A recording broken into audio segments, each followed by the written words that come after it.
আশা করি ভালো আছেন। আলহামদুলিল্লাহ। Asaduzzaman Asad the mentors tutorial চ্যানেলের পক্ষ থেকে আপনাদের সবাইকে আরও একবার শুভেচ্ছা জানাচ্ছি। অ্যাবাউটের ব্যবহার নিয়ে কথা বলবো। অ্যাবাউট মানে কি? অ্যাবাউট মানে তো সম্পর্কে, সম্বন্ধে হতে পারে, এটা একটা প্রিপোজিশন, সেটাও আমরা জানি। তবে অ্যাবাউটে কিছু ব্যতিক্রম ব্যবহার আছে। আবার অ্যাবাউট মানে প্রায় হয়। এখন আমি যদি বলি এখানে প্রায়, অর্থাৎ মনে করেন ইটস আওয়ার ক্লাসরুম, এটা আমাদের ক্লাসরুম, এই ক্লাসরুমে প্রায় 10 জন ছাত্র উপস্থিত আছে। কি বলবো? About 10 students are present in this classroom. About 10 students are present in this classroom. এভাবে বলবো। ওকে, তো অ্যাবাউট মানে সম্পর্কে বা সম্বন্ধে হতে পারে। যেরকম আমরা কখনো কখনো বলি যে আমি এই বিষয় সম্পর্কে কিছুই জানি না। I know nothing about this matter. কি বললাম? I know nothing about this matter. আমি এই ব্যাপারে বা এই বিষয়ে কিছুই জানি না। এখানে কি হলো? অ্যাবাউট মানে সম্বন্ধে বা সম্পর্কে।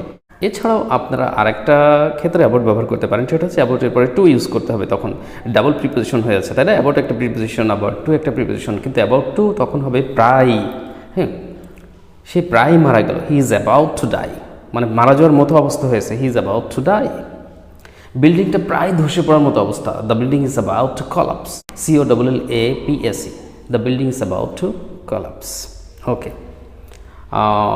আমি তো প্রায় পড়ে গেছিলাম। I'm about to fall down. I'm about to fall down. আমি তো প্রায় বিষয়টা বলে ফেলেছিলাম, মানে কি প্রকাশ করে ফেলেছিলাম। I was about to express the matter. যেহেতু পাস্টে বললাম তাই was দিয়ে বললাম। I was about to express the matter. Okay, so অ্যাবাউটের এরকম কিন্তু অনেক রকম ব্যবহার হতে পারে, যেটা আমরা বিভিন্ন সময় দৈনন্দিন জীবনে আমরা স্পিকিংয়ে অথবা রাইটিংয়ে এটা ব্যবহার করে থাকি। তো ছোট্ট এই টিউটোরিয়ালের মাধ্যমে মাত্র কয়েক মিনিটে আমি অ্যাবাউট সম্পর্কে কিছু ধারণা দেওয়ার চেষ্টা করেছি আপনাদেরকে, আশা করি বুঝতে পেরেছেন। তো অ্যাবাউটের মূল বিষয় যেটা, সেটা হচ্ছে অ্যাবাউট একটা প্রিপোজিশন, এবং অ্যাবাউটের মানে সম্পর্কে বা সম্বন্ধে হচ্ছে, আবার অ্যাবাউট মানে প্রায় হচ্ছে, আবার প্রায় কোনো কিছু ঘটে গেল এমন ক্ষেত্রেও অ্যাবাউটের ব্যবহার হচ্ছে। তবে ওই ক্ষেত্রে অ্যাবাউটের পরে টু ইউজ করতে হচ্ছে। এই ছিল থিম, মূল থিম। সো যদি বুঝে থাকেন তাহলে এভাবে অ্যাবাউটের ব্যবহার অ্যাপ্লাই করে এরকম আপনিও কিছু ছোট ছোট বাংলা বাক্য তৈরি করুন এবং অ্যাবাউট ব্যবহার করে সেগুলোর ইংরেজি করার চেষ্টা করুন। সো ডিয়ার লার্নার্স, আশা করি ছোট টিউটোরিয়ালটি আপনাদের ভালো লেগেছে। প্লিজ একটা লাইক দিবেন।